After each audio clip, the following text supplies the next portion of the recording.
and welcome back to another episode of the Outer Rim Ramble with myself, the Outlaw Adam Mason, joined as always by the Jedi Knight, Danny Brown. How are you, my friend? I am good. We're truly stuck into the new year. Like, it's pretty Hmm. much nearly the end of the first month. And I don't know, have I stuck to any of my New Year's resolutions? Not really. Hmm. I don't even know if I really mean it, to be honest. But I also haven't stuck to any. So, I think I mean to continue as I go on. I Hmm. don't know. Is that a saying? I'm going to make it a saying. Does it sound Jedi wisdom? I was at a conference thing today, and the person said that they're going to throw the ring into the hat. And when, Throw the ring into the hat instead of their hat into the ring? yeah, and I sat there for the next 4 hours being like, that was wrong. But It's it not also right. sounds like something that would maybe be said in Lord of the Rings. You must throw the ring into the hat, Frodo. Throw your ring into the hat. What's Yeah. your favorite? We'll get to our guest in a second and ask his favorite.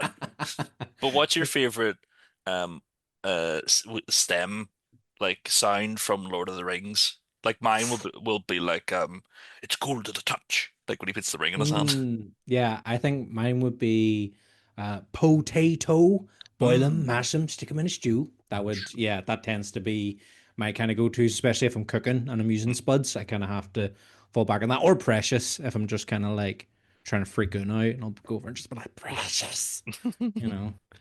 But joining us today, superstar artist, artist of the Bad Patch from the Hyperspace stories from the Dark Horse. Dark Horse books for Star Wars. I want to get introducing people. You think interviewing so many people, I'd be like introducing people. Great. Reese, when we get to the end of this, I can't do an outro either. No. But uh, joining us today is Reese Hannigan. How are you, my friend? Thanks very much for having me, guys. I'm but stumbled on the Lord of the Rings answer. Oh, Ooh, okay, okay. What would do you have to do you just use that many quotes and noises from Lord of the Rings I that you have can't so pick many. one? Yeah, I'm trying to think. You had the one there. Potato was definitely one that was coming to mind. It was a Sam one anyway. I was going to use, but I Hmm. had it and I think it's lost me already. I Was always it I always throw it away. Strider. mm, Um, Farmer Maggot's crop has to be one that you need to use fairly often too. yeah, Hmm. yeah. I'm trying to think what other sort of I do like I'm no man, but it doesn't really work for me too often. But it's Because you're just because I'm a man. Yeah. So when I try it and then people are like, sorry, what? And I'm like, it doesn't really work. I'm sorry. And then I just shout, put potato and run away. So but yeah, what's the crack, Reese? How are very you good. getting on? Thank you so much for joining us. As Adam said, you are comic artist extraordinaire. You've been working on the Bad Batch hyperspace stories for Dark Horse. You've also done comics for Supernatural, and you also one that we'll talk a bit more about in a bit, but a Terminator Christmas story, which I'm fascinated by the notion of. So yeah, you've kind of got quite a plethora of cool comic art that you've Yeah, worked on. But where does it all begin in the little town of Lifford, Ireland? yeah. I suppose like everybody that lives in Ireland, we have rain most of the year, really. So we're inside watching cartoons and drawing, and I suppose I was interested in all that stuff from quite a young age. Um, I don't remember not drawing. I remember being bought Christmas presents and like you always got the shitty markers and paint set at Christmas. I'd say I was the only kid that actually probably used them when you got them. But was a big like Transformers and Yu-Gi-Oh fan and tried to draw a lot of that stuff and like some of the earlier Star Wars prequel stuff as well. But it all kind of came from around the same stuff. Like I was more fascinated with watching people draw than anything. Like Don Conroy and the Den back in the day was very big. And there's an episode of the 2003 Ninja Turtles cartoon where Donnie meets Jack Kirby and he's got a magic pencil that can like draw these comic book characters and they come to life. And I Mhm. thought that was pretty cool. But I would say, and I say it in every podcast, Tobey Maguire's Spider-Man movie is probably like the big inspiration, especially the scene where he draws the costume and designs it. That's pretty cool. And it's nice then you kind of mentioned that, you're kind of influenced by that Ninja Turtles episode because then you get to go on and work on the IDW Shredder comic. Hmm. as well. So what was that kind of like to kind of be like, I was influenced by this episode of Ninja Turtles and now I'm working on Ninja Turtle content? That must have been kind of like, boo. Yeah, it's pretty amazing to be honest. My brother's a massive Ninja Turtles fan, so like even just to tell him I'm doing a Shredder cover is pretty insane. Like, um, I haven't been like religious Turtles fan, mind. Like, oh, it's kind of something I'll watch the movies when they come out. Like, I seen that Mutant Mayhem movie in the cinema when it came out a few years ago, and it was Mhm. fantastic. But like, I haven't kept up with the Turtles comics and stuff. Yeah. Although the Shredder one looks pretty damn cool, so I might wait and get a few issues of that now. Yeah. Yeah. And who would your favorite Ninja Turtle be? Oh, it's Leonardo for sure. Yeah, me too. Me too. Leonardo. But I like Casey Jones probably more than I like the Turtles. A lot of people, there's actually a lot of people I know would actually prefer Casey Jones, but nah, I'm a Leo guy all the way. I have a tattoo of Squirtle as Leo. Yeah. Just because I was like, I went into my tattoo artist and was just like, I want a Squirtle tattoo because I always pick Squirtle. And he's like, can we make it a Ninja Turtle? I was like, can we make it Leo? And then he was like, of course. So Yeah. that's how that came about. But no, again, Ninja Turtles great and must be growing up with these things, and as you say, you're kind of inside drawn, you're getting influenced by all this kind of pop culture stuff, and then suddenly you kind of get to work in a lot of those worlds. How does it go about them for you when it comes to Star Wars? Can you kind of take us through where your love of Star Wars kind of starts, and then how do you get involved in the hyperspace stories? Kind of like obviously growing up in the early 2000s, late 90s. There was never a world where Star Wars never existed for me. So I kind of was the prequels were out. I was too young for well, came out before I was born, Phantom Menace, and then Attack of the Clones came out. Was it 2000? 2002. 2002. So I remember they used to be on Christmas or like just on like network TV. It felt like every Saturday growing up. I don't know. That's just my recollection of it. But right up until Revenge of the Sith, there seemed to be a lot of push for Revenge of the Sith, or maybe I was just at the right age where I was like taking in all this stuff. But like the Clone Wars micro series came out, Yeah. and I remember the way it was shown here in Ireland was it was on RTE2 on a Saturday morning, and it was split into halves. So like the first half of the Clone Wars was shown on the Saturday, and then the Sunday showed the second half. And I was obsessed with it. I thought it was fantastic. Yeah. Um, really looking back now, it was because I liked the Clone Troopers probably more than the Jedi's. So that kind of helped me out more when I actually went to draw them every day now Mhm. with the Bad Batch. But yeah, I've loved all the kind of Star Wars stuff. Like I don't watch everything, and I have my opinions on stuff I like and don't like, and there's pros and cons I think to a lot of the Star Wars stuff. But loved the Mandalorian when it came out. Like it's consistently one of I think the best things to come out of Star Wars. I enjoyed bits of like the Kenobi show and bits of the Ahsoka show, but a lot of that is the callbacks to like the Clone Wars kind of era. And I wasn't too like I think I was a bit too old for the Clone Wars cartoon show when it came out then. I was kind of in that area where like it was the perfect age for Revenge of the Sith, but I'd grown up a little bit before the Clone Wars show. But like all my friends watched it and they loved it, and I've watched it since then as an adult. But I would say the Mandalorian kind of brought me back into the Star Wars field of it all. Mhm. And then I was just an artist online posting stuff. And my editor at Dark Horse, Spencer, reached out and asked me to do some Star Wars samples. And then he got back to me about a couple days later and says, these look really good. Yeah, I might be back in contact with you, but if not, contact me in like a month or whatever.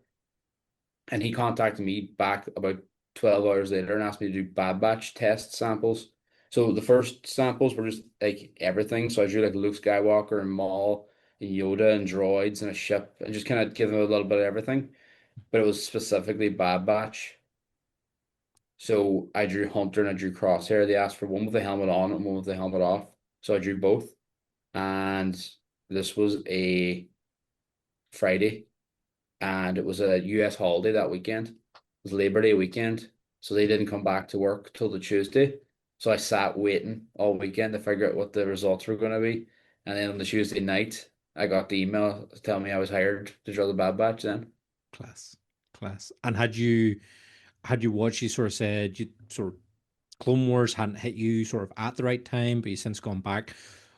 Did Bad Batch kind of hit at the right time? Had you sort of Yeah. been taking Bad Batch in, and had you enjoyed the show before going on to work on the Mhm. drawings? So my cousin Anthony's a massive Star Wars head. Like he watches everything, and he and I had an apartment together at the time when Bad Batch first launched, and I had no idea it was a show and was coming out or anything. And I remember just being in the apartment with him, and he had the songs. It was a show. It's the Bad Batch, and I think only the third episode or fourth episode was out at that point. So I kind of watched it here and there. No, I didn't watch season two. I watched all of season one at the time. And then when I got the job, I went back and watched everything. I've watched it a few times over now at this stage. Mhm. But no, it was definitely the best Star Wars thing I've seen in a long time. And what about then? Are you kind of you sort of said there you've got pros and cons for all of Star Wars. Are you would you consider yourself to be like a prequels era guy, or are you kind of like I actually prefer just picking and choosing bits? Where does the original trilogy sit with you? Where does the sequel trilogy sit with you? What are your takes on Star Wars? So I would say to pick and choose I think I can answer all those questions differently.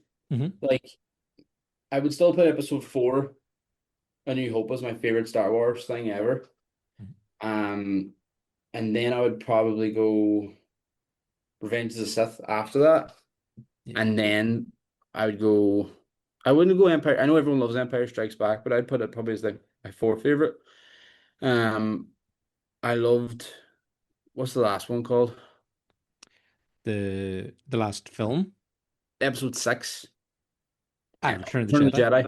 Jedi. Hmm. Um, Return of the Jedi would be probably my third favorite one. Hmm. But then I would probably say The Force Awakens might be next. Yeah. So I have bits and pieces of everything. Like to be honest, I like the first. I think the sequel trilogy kind of run away with itself a little bit. I like the Hmm. first one, and I feel like a lot of the plot points that I preferred kind of fell by the wayside. Like I quite enjoyed Finn and Poe's characters, but they became kind of smaller characters as the movie went on. I wasn't as big a Kylo Ren fan as a lot of people were. Hmm. So like the more screen time he got, I feel like the less screen time some of the characters, I preferred got. But I love J.J. Abrams's style. Yeah. Was a big fan of his like Star Trek movies and all too. So like as a visual standpoint, I love those movies. But again, Hmm. I haven't really properly watched them again in a long time. Like I only seen the middle one time in the cinema. Actually, I've seen only the last two of them. I've only seen one time, and it was in Yeah. cinema. But I've seen the first one a good few times at this point. Hmm. And would you go back? So say, Dark Horse sort of says we're planning to do some more hyperspace stories. They're going to be set within the sequel trilogy. We want you to kind of fill that space, say, between Last Jedi and Rise of Skywalker. Would you go, obviously, go back and watch them for that? But do you think you'll go back and visit them for your own enjoyment? Oh yeah, like so I was at a convention in Dublin this weekend and people were asking me like about Star Wars stuff and like the problem with working on a property and I'd say any comic book artist will tell you the same thing. You're so close to it when your day's over, it's the last thing you want to look at. Hmm. So Yeah. like I will put on Bad Batch or Clone Wars episodes because they're 20 minutes and they're animated. So you can kind of get away with not watching the screen all the time. And it's kind of more like you're listening to a podcast the way I do it. But I can't do it for the movies. I can do it for a movie I've seen 1,000 times. So I could watch probably like Revenge of the Sith or A New Hope without looking at the screen. But those movies I've only seen once, it wouldn't be fair to even put them on without giving them at least my full attention. Yeah. But I'm not against watching them again. I just haven't got around to it. Like I'm not one of those people who hates on Star Wars. Like there's it's all good really. Hmm. Yeah. And working with Bad Batch and it being a Dark Horse title rather than it being a main Marvel title, Mm. is the restrictions a little bit looser with what you can and can't draw? We're an all ages line, so there's more like rules to that. Mhm. But again, I've spoke to some of the Marvel Star Wars artists, and some of the rules I follow, some of the rules they follow seem to be pretty much the same. Mhm. The way I see it is a lot of the Dark Horse stuff is shooting you a lot of the Clone Wars era stuff, and then the main Marvel stuff's giving you your like Luke Skywalker stuff. Is there anything in the sort of Marvel era with the original trilogy? Is there a specific book or a group of characters you would love to work on? Darth Vader, Mhm. probably the greatest answer of them all. Vader, I would like to do some of a side character, like what do you call the Wookiee who's not Chewbacca, the Black bounty? Chrysanthemum. Chrysanthemum. Hmm. Yeah, I would like to draw a book on him Mhm. Hmm. just because he's cool to draw. I think I like to draw that or a Bo-Katan series. I think would suit me Hmm. Yeah. because with the Bad Batch, it's all male characters all the time. But I Hmm. would like to draw some female characters, so Bo-Katan or like General Grievous or something like that would be up my alley. Or Darth Maul. I put Darth Hmm. Maul actually as my number two after Vader. Yeah. And where would you, what kind of stories would you like to tell with characters like that? So, say for Maul, are you wanting to kind of focus on the Clone Wars era of Maul? Do you want to focus on the Rebels era of Maul? Do you want to kind of go for somewhere in between? And same, I suppose, for Bo-Katan as well. Are you looking Clone Wars Bo-Katan or Mandalorian Bo-Katan? Like, what era of Star Wars would you like to play in? For the I think I would do the Rebels era for probably maybe both. Hmm. Tell the stories, some of the stories that Bo-Katan went on between the Clone Wars and Mandalorian. Yep. And I think that like Darth Maul hating Kenobi and trying to find him arc is amazing. I feel like maybe Absolutely. you could flesh that out a bit more too. Hmm. Yeah, absolutely. That moment of him arriving on Tatooine to Yeah. face Kenobi for the first time is one of my all-time favorite moments in Star Wars. What about you? Sort of said there you'd love to draw Black Chrysanthemum. You've already done. You drew Maul as kind of one of your pitches to Dark Horse. Have you ever drawn Black Chrysanthemum before, or is there any characters that you've yet to draw that you would like to? I haven't drawn him and I haven't drawn Grievous. Those are two my probably I like villains, so I wouldn't Hmm. mind drawing some of the villains because the Bad Batch is four heroes all the time. So Mhm. drawing one villain in a book would be easier on my hands, to be honest. But it'd be nice to just do a bit of both. I like to Hmm. tell a villain story rather than a hero story. I think for the if I was doing another Star Wars book, Yeah. What about a guy who's perfectly in the middle and is just in it for the love of music? Max Rebo. I don't know who that character is. He's the wee blue elephant man from Jabba's palace in Return of the Jedi. He's in Max Rebo's band. And he's Can't also see in Book that of being Boba like Fett. Hmm? can't see that be a character I'd like to draw now. No, you wouldn't like to No, draw just a wee sorry, Max definitely Rebo not. just No, sitting there I like put doop, that with doop. the Ewoks probably. Oh, you wouldn't draw. Would you not draw an Ewok? Wee Wicket? Well, maybe one or two, but I wouldn't like to draw a book of just Hmm. Ewoks A book of running Ewoks. about. Yeah, fair. It's like Star Wars vehicles difficult to draw because they're not obviously real. Is it sort of like a you have taken a lot from reference? Well, there's a ton of reference online, and like Lucas has given me this like website that the artists use, and it's got reference for everything. Mhm. So you can get near enough every angle you can get of it. A lot of the 3D model sites have made a lot of those ships as 3D models, so you can kind of twist them around and kind of get an idea of the geometry of some of these ships. It's a hard answer to question to answer because there is so much on it, but again, they are quite strict about some of the stuff. Like I have had to make changes to some of the ships I've drawn. More so when I first started drawing the Bad Batch, I don't really have that problem now. Mhm. Well, mainly the only ship we see is the Marauder for most part anyway, so I've drawn at probably every angle possible at this point. Yeah. Does that website include mopeds from the Book of Boba Fett? It might. I haven't searched it now. I look at a lot more just like what a Phase One clone helmet looks like from different angles, Mhm. and the Marauder, and I don't really do a lot more search. And some blasters.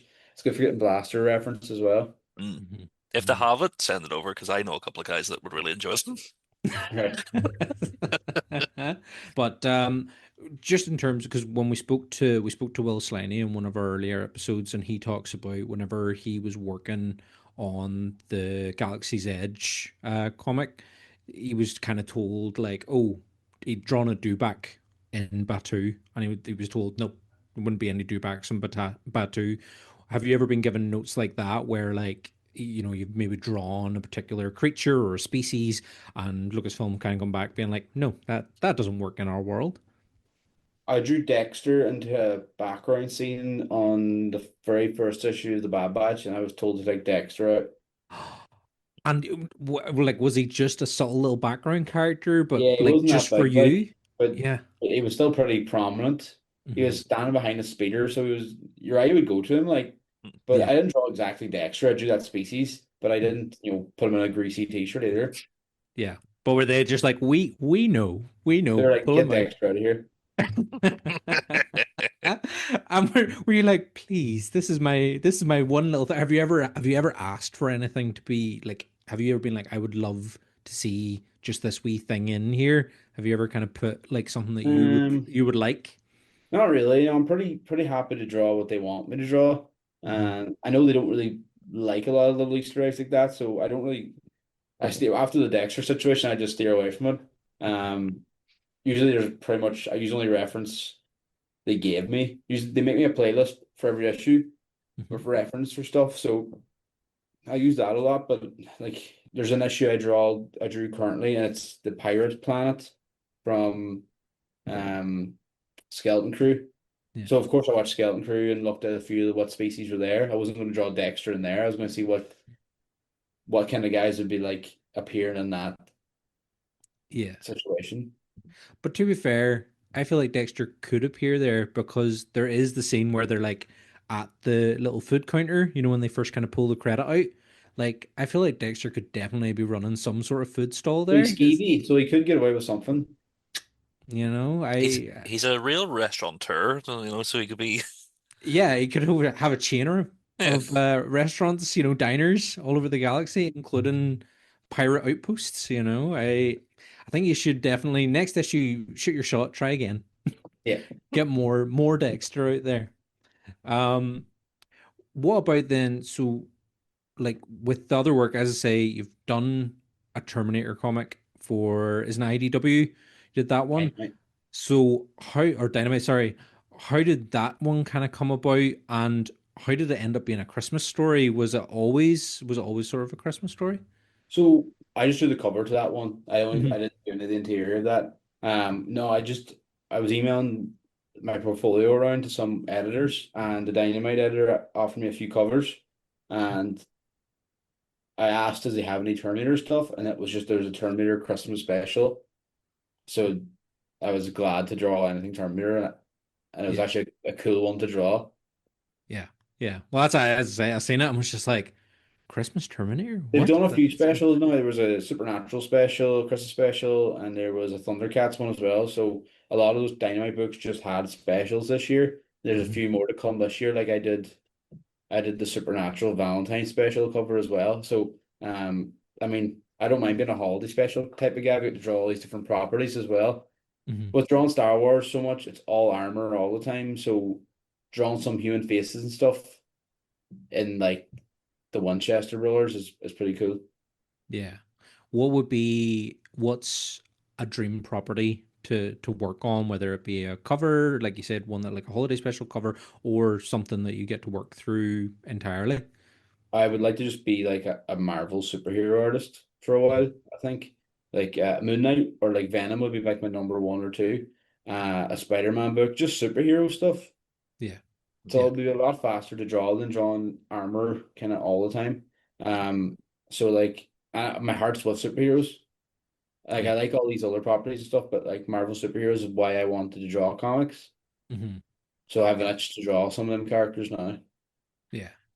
And you say obviously with Jack Kirby in the Ninja Turtles episode, who would be like your Mount Rushmore of just Marvel artists? Right. Good question. Tom McFarlane could be four of them. He could be all four of them realistically.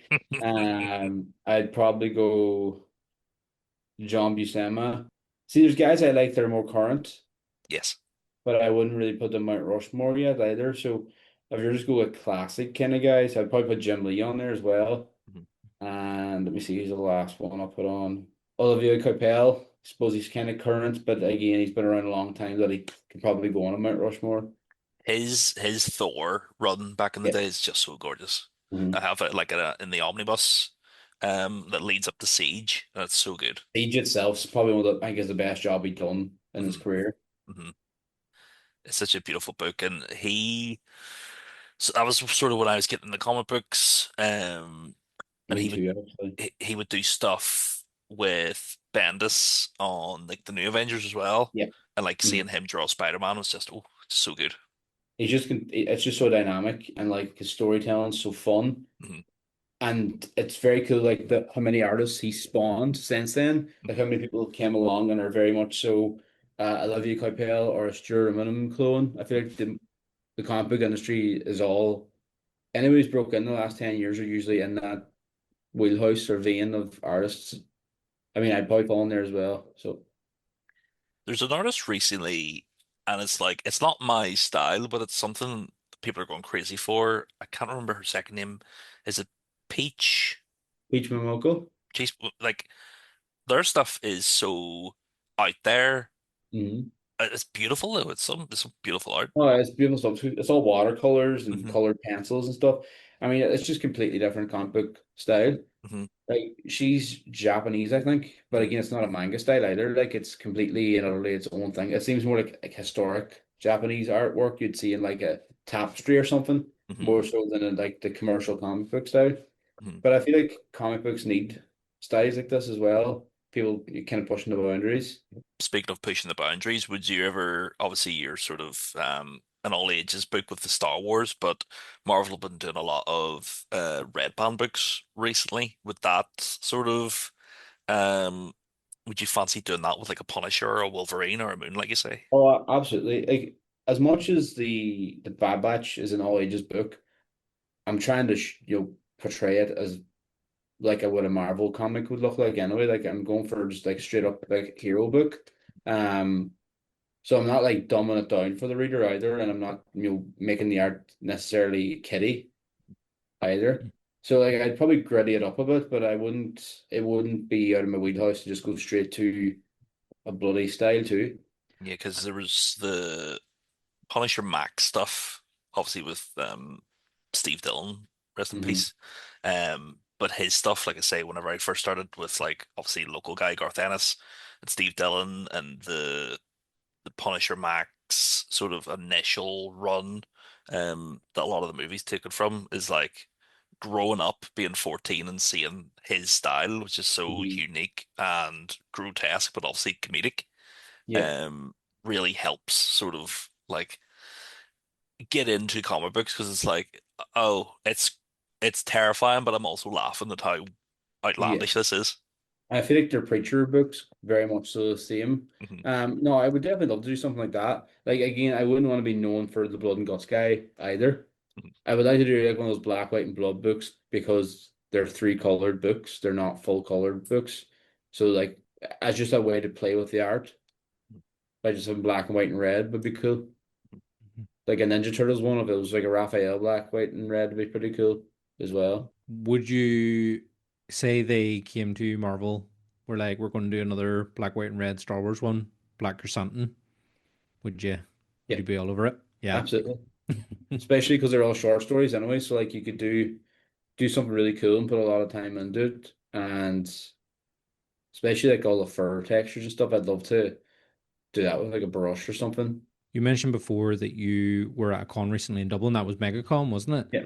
How do you find sort of, you've done MegaCon, you've done Dublin Comic Con a couple of times now as well. Like, have you ventured anywhere else for cons, and how do you find sort of interacting with fans of your work? It's lovely. It's really, really nice. It's a strange one because you don't go into the job to be a person that people can be a fan of, if that makes any sense. Like you go into it to draw and the passion to draw and make stories and stuff. But when you go to a convention and someone tells you, "Oh, I loved your comic," and you see the same people come back from convention to convention, or like there was people at MegaCon this weekend that didn't know I was going to be there, and they're like, "Gee, I didn't know you're going to be here. This is great. I thought I'd see you at Dublin again." So, no, it's really, really nice. Um, Con wise, I do go to other cons too. Like I go to New York Comic Con. I've been there the last 2 years in a row, but I don't table. I haven't tabled at New York yet. But I go to the show to try and meet up with some colleagues and editors and stuff. So I Dublin and MegaCon are like 3% the size of New York. Mhm. And I'm exhausted after a MegaCon or a Dublin Comic Con, so I don't know how I could do a New York Comic Con for 4 days at that energy. But like, if they were to offer, if they were to say Absolutely. you have a table, like, yeah, Absolutely. you would do it in a heartbeat. Yeah, I wouldn't even let the email come back before I would have an answer for them. yeah. And do you find that you have these, as you say, being from rainy old lovely Ireland, you're in drawn all the time. Do you have sort of younger fans who are kind of coming up and who want to sort of come into the world of comics, and what are you kind of advising to them? But like you're getting a lot of, especially drawing a young ages book, a lot of families coming up and like the parents are asking questions.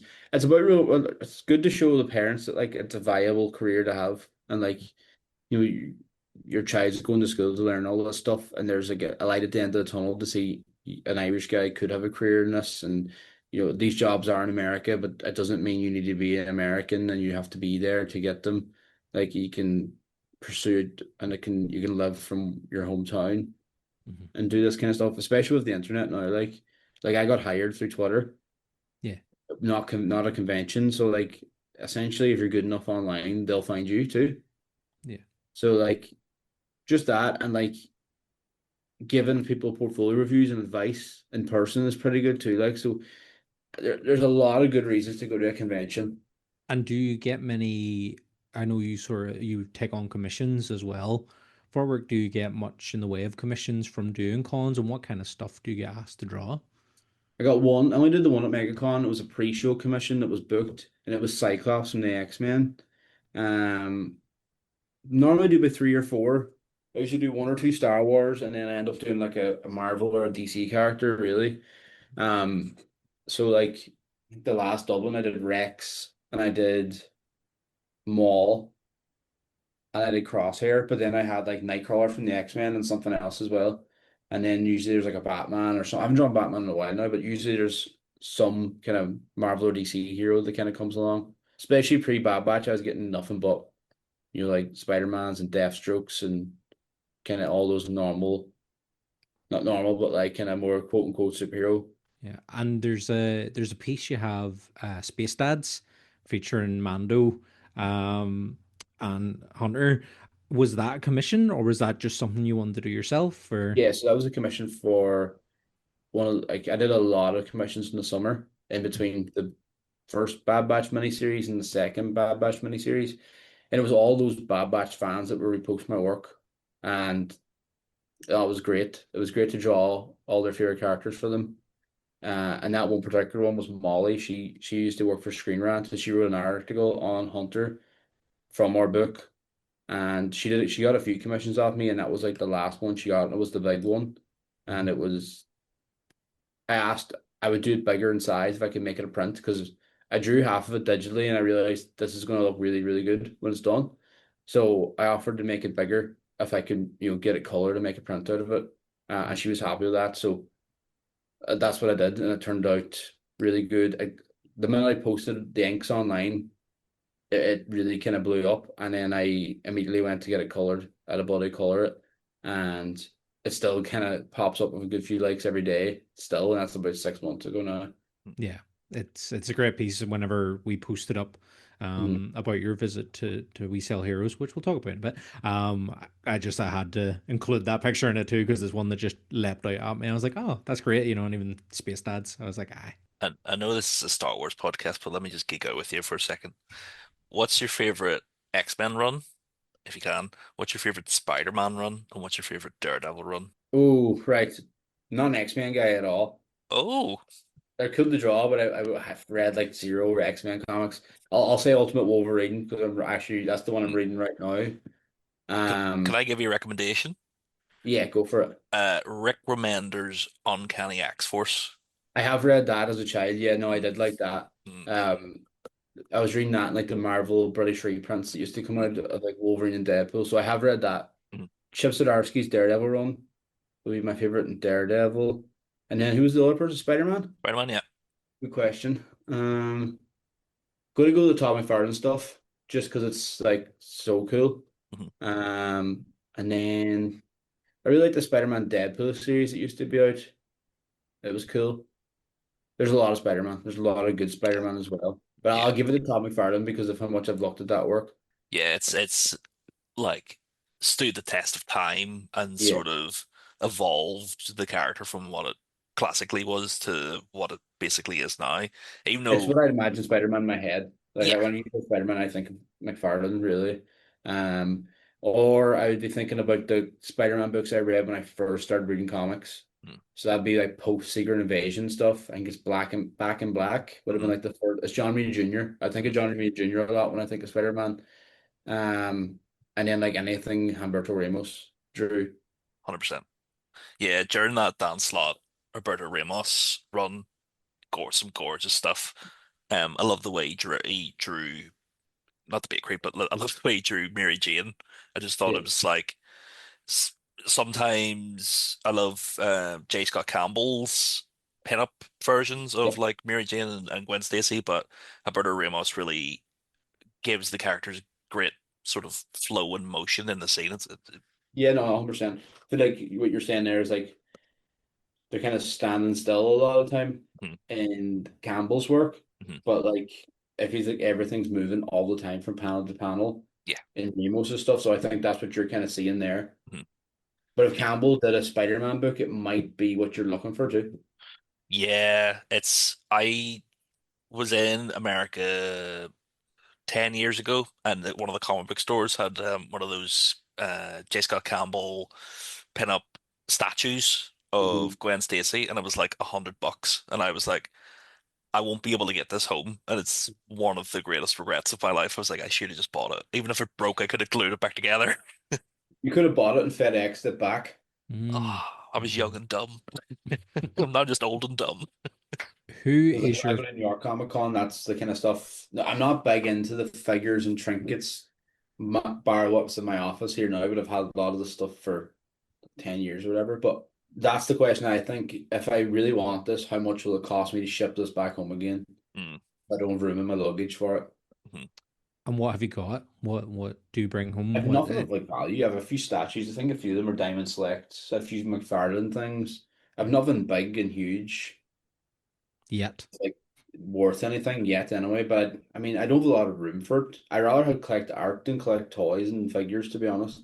Mm, But do you yeah. also hope that one day one of the manufacturers will come to you and be like, we're going to base this off your art and we'll send you one for free? Yeah, I would love that, especially the new clone troopers I created for the Rogue Agents, or Mhm, co-created. If they were like, because that's like my first kind of like creation, or my Bad Batch in their civilian designs I did as well. If Mhm. either of those were made into figures, I'd be quite happy. mhm. Yeah. Just waiting for Hasbro to kind of swing by and be like, "Hey, we've got some proofs here for you to check out. Want to make I sure think they're quite they're good right." for that. I don't know if they do the proofs with you or anything, but I think they definitely do send you some of them. I've seen a few artists get a box from Hasbro and it will have a couple of those in it, but I don't going to a shop and buying one would be just as cool. Yeah. Yeah. Yeah. And being like, I did this. Yeah, This is me. just Yeah. seeing your toy on a shelf that you kind of design would be Yeah. I would say that'd be awesome. really cool, really exciting. Do you have a favorite Bad Batch character out of the gang that you like to draw and work with, or just in general is your favorite? Hunter. Hunter. Okay. Hunter a million times over Hunter. Although I really think Crosshair's super cool as well. They're all cool, but I think Crosshair's design's really cool to draw. Yeah. It's just Hunter's always center stage, so I get to draw a lot more cooler shots of Hunter over an average of 9 issues to draw in the Bad Batch than I would have Crosshair. And do you, with Hunter and him being kind of influenced by the likes of Rambo and that, are you looking at reference images of Rambo and those kind of action? Do they ever pay, do you ever No, pay not any really. No, I homage kind of there? like I look at the show and I look at some of those like realistic renders at the start. I looked at a lot of those like realistic renders of like Tamara Morrison. I think they're like Hot Toys, and there was like a skin of him in hunter gear. Looked at that for a while, and then realistically though, I just kind of designed Hunter in my own style. Like I'm Mhm. not going directly Tamir Morrison. I'm not going directly to the Clone Wars. It's kind of my own thing. So like early in the first couple issues, yes, but I kind of created this like visual language for the characters now, and I draw them how I would draw them, Yeah. which you kind of really want from everybody, because like if you're just copying the characters from the cartoon, it just looks like the cartoon, and there's Mm-hmm. nothing really any different from it. Danny, did you ever um used to, this is maybe just me, there used to be comic books. There used to be comic books. Don't exist anymore. Don't know what I'm talking about. Whenever I was younger, I used to get the Bongo comics, to the Simpsons Yeah. comics, and Mm-hmm. I would get Bounty or Plenty, as it's known now, and trace the figures of the Simpsons, Hmm. and then would cut them out, and then I would have a little figure of Homer Simpson. Didn't have money, but I had Bounty. You know, I used to do that with Transformers magazines, Mhm. but I would tape them to cardboard, Mm. then mm, cut around them so they were kind of rigid. Mm. yeah. That gets you to Christmas till you get like an Optimus Prime then, and you can just dump that piece of cardboard then. You're much Yeah. smarter than me. I was like, oh no, he's been I've got them wet. splashed. He's fallen in my body. Yeah, no, I didn't do. I would have drawn characters and stuff, but I never tried to make like wee figures or anything out of them. I loved. I would have drawn a lot of sort of Star Wars, like Jedi's and stuff. I was always really a Jedi guy until the likes of Clone Wars came out, and just like yourself, Reese, the 2003 Clone Wars, the Genndy Tartarovsky micro series, just like blew me away at the time. I'm pretty sure this topic comes up in like near enough every podcast episode because not only does it influence our podcast logo, but like it's just something I remember watching it. We had Sky TV, so we could watch on Cartoon Network as it like Yeah, came out, and then it'd be on like the evening, and then they would repeat the same episode in the morning. yeah, So when before school every morning, I'd be like watching it, and I just like obsessed over. And as you say, the clones had already kind of captured my imagination a bit in Attack of the Clones, but to yeah, see them in action, and you have like Fordo, and you get that first glimpse of Cody, and just all these different things that will come into play in Revenge of the Sith was just like incredible. And to have that kind of built on through Clone Wars and then develop further with the likes of Bad Batch, it's great. And I would love to see where some of those characters go. You know, you're kind of coming up with these new clone characters and adding to what's already become such a like plethora of character from what should really be a template clone, but there's so many yeah, personalities and different variations and colors and armors, and I would just love to see more of that. Some people might yeah, be a bit clone weary, but I'm really not, because I would love to even know off the back of Bad Batch, where does Cody go? You know, we get to see yeah. Cody with the like his armor, but it's all grayed out. You know, he's lost his color. Is that meant to be another story that's going to develop on further? I I'd would love to assume know. so. I would assume, well, I would assume that Echo, Cody, and Rex will meet up at some stage. But Mhm, again, what you're saying, growing up, you've seen like in Attack of the clones in just straight up white armor, all of them. mhm, The micro series, they all have their own individual colors and stuff. mhm, And like, I remember thinking to myself, oh, what's next? And like, what's the next thing to do? I remember making like clone helmets and stuff, and I remember getting like the Lego minifigures and like sharpieing different designs onto them. mhm, Like you only get the four colors of Sharpies at the time, so like you're doing your own designs. And I've kind of picked colors for my group that kind of represent that. Like mhm, rice is the green kind of color of the if you buy the 4 pack of Sharpies, it's like red, blue, green, and black usually. But I used kind of some of that idea that I just the stuff I did as a kid as well. mhm, And I felt like being an 8-year-old designing these characters. Now they're a bit different. The original designs I drew for them were a bit different than the ones that we got. Um, like they're a bit more tribal mhm. patterned, but we went for a cleaner look in the end up. Yeah. Okay. I wonder what kind of do you mean tribal as in like a tribal tattoo style, or were Yeah, you like influenced tribal by a tattoos. particular? So Yeah. Okay. And was like that the creative choice? Just you made up yourselves, or were you kind of told to tighten it up, or? well, I was just told to draw 4 clones and make them look how I kind of wanted them to look. We knew their names, and Mhm, that was it.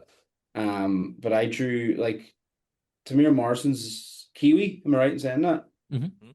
So like the Maori tribe is kind of what I was thinking. Tribal tattoos, a lot of the New Zealanders would have. So I was kind of thinking like New Zealand vibes with it. Yeah. So they're very like some of the stuff you see like the All Blacks would have and stuff, just tattoos or that's where I was thinking. But we went for more geometric shapes then after that. Now Cole, the main one, hadn't changed a lot. He just had a bit more tribal stuff through the one side of his helmet. Hmm. But we peeled it all back and it is for the better. Because if you it wouldn't look right on a tiny panel and like the way they are now, they're clean and simple. Hmm. And Hank had a full sleeve tattoo kind of thing with like white and green. But to be honest, the straight up green looks a lot cooler now. Drawing them every day, I prefer what we decided to go for. And we Yeah. weren't really sure if it was going to be phase one or phase two at the start, so I drew kind of a version of both. Hmm. And then it was decided on phase one then, so I was happy enough with that. Yeah, they remind me of the ARC Troopers that you get from that initial 2003 micro Yeah, series everyone through the talks Clone with Wars. Fordo when they see it. Yeah, yeah, that's I mean Fordo. I mean, Oh yeah, see Fordo thanks. in there and Yeah, Dirge and a whole bunch of ones. But yeah, Fordo like it's just one of those characters that from the get go, and he's like using the rifle, blasting in the Super Battle Droid's chest, and then he's got his pistols and stuff. Yeah, there's something about those characters that just do make you kind of be like, ah. And I know, do you have any clone commander or clone battalion or any others that you maybe haven't sort of got to draw yet or play with yet that you would like to do? Like for me, Commander Bakara has been one that always fascinated me when I seen him gunning down Kiari Mundi, and he's got that almost like Vader-esque helmet with the face yeah. plates over the phase two helmet. It's just he's that varied that I was kind of like, well, what's his deal and what's his story? And went and researched him and had to get the action figure and stuff of them. Is there any other Um, clones that have caught your imagination? these are kind of pretty cop out answers, but Rex and Cody. Of course. But Cody was my favorite growing up, Hmm. so I would like to get that. But Rex is pretty cool. But again, like if I wasn't picking those two, maybe like Mayday Mm-hmm. or Wolf. Yeah, yeah. Those And would be again, kind of cool. Wolf, I think, is another one that seems to really people really like Yeah, Wolf, and especially with him being sort of Filoni's clone commander, yeah. that's another But like I fanfare. feel like he's just so unique. Kind of like the Bad Batch, like that helmet's nothing like anything else. Hmm. With a small visor, like it's almost like sunglasses on his face. It's not really like the normal visor that a clone would have. And have you had a chance? Have you ever drawn him for anything or for commission or anything? I drew Mayday in a commission, but I haven't drawn Wolf. I drew Fives and Echo together on a commission. But actually, you know what, man? I'm going to change all my answers to Echo Yeah. because my Bad Batch series is just the original guys. Echo. I have an Echo figure here, and I've got to draw him once in the entire time I've had it. So yeah, I'll pick Echo. Okay. Okay. And what version of Echo would you most like to do? Because you kind of see him in his phase one, his arc, his like kind of Solo transitioning Bad between. Batch. Yeah. Yeah. Mm-hmm. Well, to be honest, I would like to design. I'd like to do a comic book of Rex and Echo together, Mm-hmm. where he could take his Bad Batch costume and paint it white and blue, Yeah. and bring the two of them back. So it's like a white version of his Bad Batch armor. And have you pitched this to Dark Horse yet? I don't know. I don't know. Yeah. I think there'd be an appetite for it. And as you said, if you kind of bring in that whole Cody's about thing too, I think there'd be a market for that. They're all Filoni characters, so I would say you'll see something pretty soon from them, or something of Mm, that'll. That's probably something that'll be an animated thing, really, over cartoon. yeah. Charles Soule's going to be at Dublin Comic Con, so if you just, happen to have a wee word in his ear, just float the idea. I won't be there, unfortunately. Oh, I've everything I need to be at. I wish I was there, to be honest, because they didn't announce some great guests this time round. But no, I've spoke to Charles. I met him in New York last year, and I showed him my work. mhm. And no, him and Sliney are both the Star Wars guys, really. Had Will Sliney's the Star Wars artist in my eyes, anyway. Hmm. Yeah. Yeah. Well, I'd say him and like Pepe the Raz. Pepe the Raz is my favorite Star Wars artist. That Kanan, the last Padawan work is like my big Bible for drawing the Bad Batch and drawing the clones and stuff. Yeah, Yeah, they come out with great that stuff. full collection, like the reprint of it. This one? Yes, that's Yeah. there. It's so beautiful. It's such a Yeah, good it's book. amazing. Because I had the first volume for ages and couldn't find the second volume for donkeys, and I was in Toronto and found it in a random comic book store, and then literally like the week I came home, they were like, "There's a new full collection out." I was like, I had it all digitally and I wanted to buy it the same way, but when I went up on Amazon for the pre-order for that, it was like half the price of buying the two trades that are out of print for mm, like 5 or 6 years. So it's nice that them collected as one book anyway. "Yeah, Because I just studied the art, so I don't know even until I seen it all collected, I didn't know what was from what issue mhm." because I just look at it so randomly and sporadically. Um, that it's kind of cool just having it all collected in one. Have you ever had any feedback from Filoni? Have you ever had No, anything from or anyone a sort of Lucasfilm? What would you do if you got just something back from Filoni? Would that be like a whoa? it'd be pretty cool. I've never given, to be honest, it's a good question. I've never given it any thought. Like the way it works is like Dark Horse is the middleman. I report to them, they report to Lucas, they get notes back from them and hand it back to me. So like there's cogs in the wheels before I get to anything. And there is like a Lucasfilm story team that work with Dark Horse because I can get the emails from that. But I haven't really give that much thought. It'd be cool Hmm. Yeah, to get it, but again, I wouldn't really like. I wouldn't be like super like this changed my life kind of feeling. Like it'd be really really cool to get the notes from him, mm, especially since the artwork that he designed the Bad Batch came out over the summer, yeah, like literally the week before my cover was announced on the Bad Batch. So like we could for that. We could have him draw a piece for me maybe, but that's kind of mm, what I would yeah, like more than feedback. I'd like about art. yeah. Mm." Please draw me something, Yeah, and then would you draw me a frame it hunter. behind Yeah. you? Oh, imagine you could have an art exchange. You should message him and be like, listen, could you draw me a hunter and I'll draw you a hunter? And then He would say, we'll who swap. are you? He's like, I head up Lucasfilm now. I don't know who anybody is. I'm too important But like now. I think of the thousands of people that work in in Star Wars, I'm literally like a grain of Yeah. sand on a beach to those guys. Like, Mm, But yeah. I've, Reese, we previously had Brendan Wayne on the podcast, who right? plays the Mandalorian, and he told us his story about Dave Filoni. So you can put this in your back pocket. That for quite a while he wore the way he wears his cowboy hats. Mhm. He was wearing a cowboy hat that was a children's cowboy hat, and then it was too small. it was too small for his head, and Brendan had to point it out to him. But he wore it for quite some time, and this was a child's cowboy hat, and nobody wanted to tell him because we got to tell Dave to take his hat off. I mean, like, look, it's a choice, isn't it? Just Hmm. be like, here, Dave, draw me a picture. If he says no, just be like, here, I heard about your wee toy hat. He'll sack me instantly. Yeah. He'd just be like, no more Star Wars work for you. But yeah, I think that'd be quite. You know what though? I think you do still have a chance. Anytime you see like anyone's interactions with Dave, they always seem like really nice. He seems genuine. He seems like he takes the time. Like I know a few people that met him at one of the celebrations. Like he kind of came to their it was like a cosplay group, and he came to their like little after party thing Huh? because they had a Ploy Koon cosplayer there Yeah. and he really liked their costumes, so he like stopped in for a bit with them and like had a chat and stuff, and apparently like was a lovely dude. So I'm kind of like, you might get a chance, you might be at New York Comic Con sometime and you'll bump into him and you I can. wouldn't rule it out. Like, I feel like I've been lucky enough to meet with a lot of people that I've been like a fan of. So that's probably the way I would meet it. It wouldn't be through like working for him. It'd just be more bumping into him, probably at a show Mhm. quicker. But no, that'd be pretty cool, man. Yeah, yeah. Unless you draw a cover with just Plo Koon, and he'd be like, "Get me this guy. I Is need he a this big guy." cool guy, is he? Or Oh, Mhm. he Oh yeah, mad for him. Yeah. loves it. Hmm. I know D. Bradley Baker's seen my books Oh, that's cool. Oh.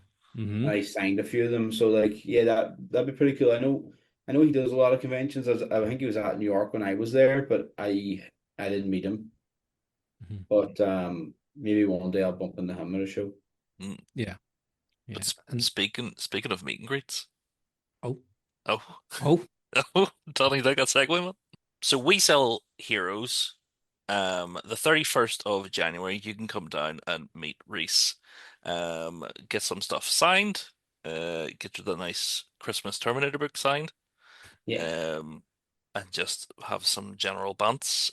What time will you be there, Reese? I think he's going to have me for 12:30. It takes about 2 hours to get from my house to Cumber, so um, yeah, probably 12 would be a good shot to aim for. Hmm. Stay a couple of hours and do some signing. Try and get some of the bad batches down. I know Mario was getting having trouble getting issue 1, so I don't have really that many left. So there'll be a few issue 1s of rogue agents there, and I'll have a ton. I have a ton of ghost agents 4 and 5 to sign if you need them, and maybe some issue 3s. I have some issue 3s left. I'm just trying to Mhm. think what I have left from the convention too. I had some here and there, but not a lot. Um, but yeah, there'll be definitely a lot of Star Wars to sign there, Mhm. and a lot of Terminator from what he was telling me. And what about any prints, or will you be taking any commissions? Yeah, I'll probably do both. Space Dads will be there. I'll probably only have time for maybe 1 or 2 commissions, or maybe I'll do small ones. Mhm. But yeah, we'll probably do something. I need to think about that one now. I might just do like marker sketches, but I'll have the Space Dads there, and I'll bring all my Star Wars stuff, and I'll bring the Shredder print, and then that's kind of a bit of everything.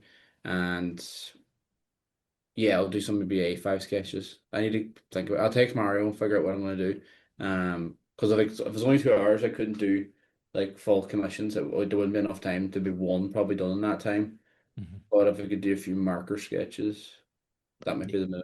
that Uh, sounds like a good shout. But we're gonna try and make it down. If we're both free next Saturday, we're gonna try and make Yeah, it down as well. So we'll hopefully see you there. yeah, we can. And if you need commissions, we can schedule it in after the fact. And if you want like proper, detailed ones that aren't marker ones. I mean, do we need another J3PO, Adam? Donnie. Silly question. Of course we do. But coming up soon, you did the cover to the Supernatural Valentine's special. Is there anything else in the pipeline for yourself? So that Shredder, and I have another Terminator cover coming out all in February. Mm. And then obviously the end of February has issue 2 of Rogue Agents. So I have a Rogue Agents out now every month for the next 4 months. And I have nothing. Well, I have stuff that are I've done stuff. Don't know when it'll be out. I can't announce any of that for now. Mhm. Um, done some work for a video game thing as well. It should be out later on this year as well. Um, but again, a lot of it's up in the air. I can't talk about all the stuff that I've worked on, but when it comes out, you'll hear about it. It's all pretty Cool. cool stuff. Is it a video game that you personally enjoy? It's a video game I love the art style of. Okay, does That's all I can really say. it's And the Cubert. It's not it's Cubert. It's Cooper. Is the Terminator issue in February also a Valentine's special, and is a Terminator kissing a Hoover? It's 2 Terminators almost kissing. It's not a Valentine's Oh, special. It's just as a cover on the main series, but it's like okay. Valentine's-y themed. Mm. Okay, okay. It's kind of a trippy cover. It's kind of going for like a 60s Bond intro kind of vibe, like Ooh, kind of okay. weird Excited to and see that then. crazy. And it's on my Instagram if you ever want to take a look at it. Like Yeah. it's kind of a mad one. Cool, cool. I'll check it out. Danny plugs for your Valentine's event. Yes, we are screening The Shape of Water on Friday the 13th of February in the Braid Arts Centre, Ballymena. Get your tickets now over on the Braid website. Oh, plugs for me, I guess. Just T Public. Some Mm. fun t-shirts can be bought there. A nice Bail Organa one, which I'm really proud of that no one's bought yet. Come on. Um, and also we have our prints of JP30, where all the money is being donated to charity. It's just £5 for a print. It probably costs more to ship if you live in Hong Kong, but we don't care. It's all for charity. But thank you for joining us, Reese. No problem, guys. Thank you for Thank, having me. thank you, Danny, for joining me as always. But of course. Thank you everybody for listening. Instagram, Facebook, I think YouTube, TikTok, all the usuals. Join us next week for more fun and shenanigans in the stars. But as always, we have friends everywhere. Thank you guys. Bye-bye.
$10? I laugh at you.